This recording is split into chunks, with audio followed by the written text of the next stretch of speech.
का मौसम था, बिजलियां कड़क रही थी।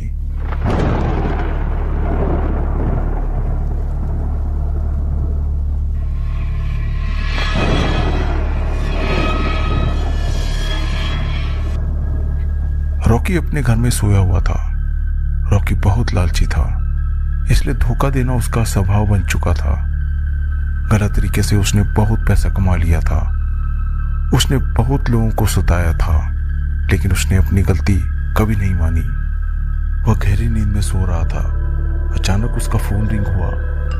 रॉकी नींद से उठ गया।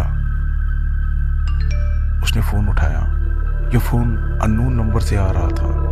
रॉकी ने हेलो कहा। दूसरी तरफ कोई बूढ़ा आदमी रॉकी को गुस्से से बोल रहा था कि अगर उसके बेटे को कुछ हो गया तो रॉकी को वो नहीं छोड़ेगा। रॉकी को अपना गुनाह मानना होगा, नहीं तो अंजाम बहुत बुरा होगा। यह सुनकर रॉकी कुछ परेशान हुआ। फिर उसने फोन रख दिया। रॉकी वापस बेड पर लेट गया। रॉकी सोने की कोशिश कर रहा था। दीवार पर घड़ी में रात के 2 बज रहे थे। तभी लाइट चली गई। कमरे में अंधेरा हो गया। रॉकी बेड से उठा।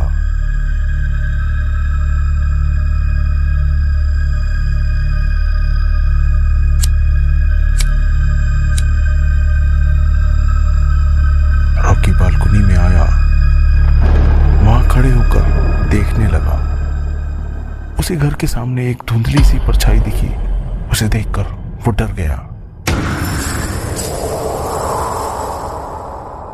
बहुत बारिश होने की वजह से उसे ठीक से कुछ नहीं दिख रहा था, लेकिन किसी के होने का एहसास उसे हो रहा था। और अचानक वो परछाई वहां से गायब हो गई। रॉकी यहां वहां देखने लगा, लेकिन उसे कुछ नहीं दिखा। रॉकी सोचने लगा कि शायद ये उसका वहम था, पर वह अभी भी यहां वहां देख रहा था। उसे किसी की मौजूदगी का एहसास हो रहा था। कुछ देर के बाद रॉकी ने मान लिया कि यह उसका वहम है और वहां कोई नहीं है। और जैसे ही वो अंदर जाने के लिए मुड़ा,